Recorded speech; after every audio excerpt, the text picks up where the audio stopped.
The world is in a pretty dangerous place right now, ecologically, militarily, economically, politically.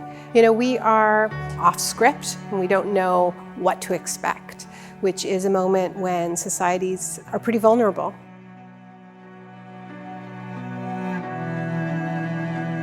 I think that our countries like Australia and Canada really rest on a myth of benevolence. We paint ourselves to be champions of human rights, while at home we're actively marginalizing the people that lack basic access to resources.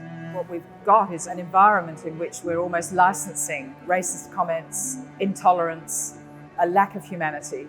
We're politically almost licensing this. The current system has been based on the lack of capacity to really bring equity to all humans, and so many people are being left behind, and people are losing their spirituality and their connectivity to the land and the resources and the dynamics about how to keep things in the balance. In every aspect of our society, we see these inequalities.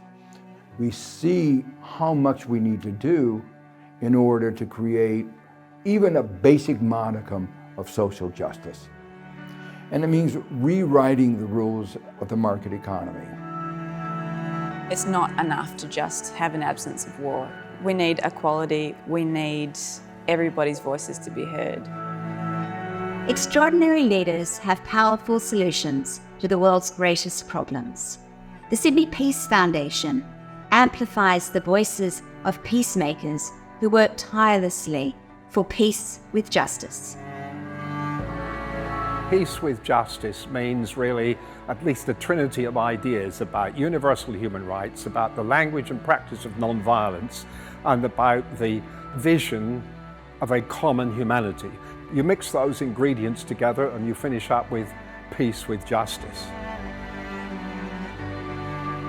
The Sydney Peace Foundation was founded in 1998 as a not-for-profit foundation based at the University of Sydney.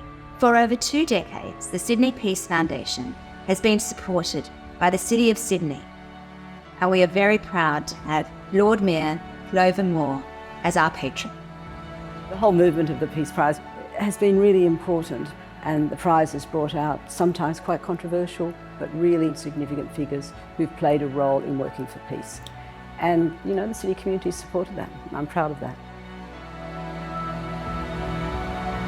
The Foundation awards Australia's only international prize for peace, the Sydney Peace Prize, and gold medals for human rights. Both recognise the enormous contribution of leaders and movements in empowering and inspiring people to act for social and climate justice.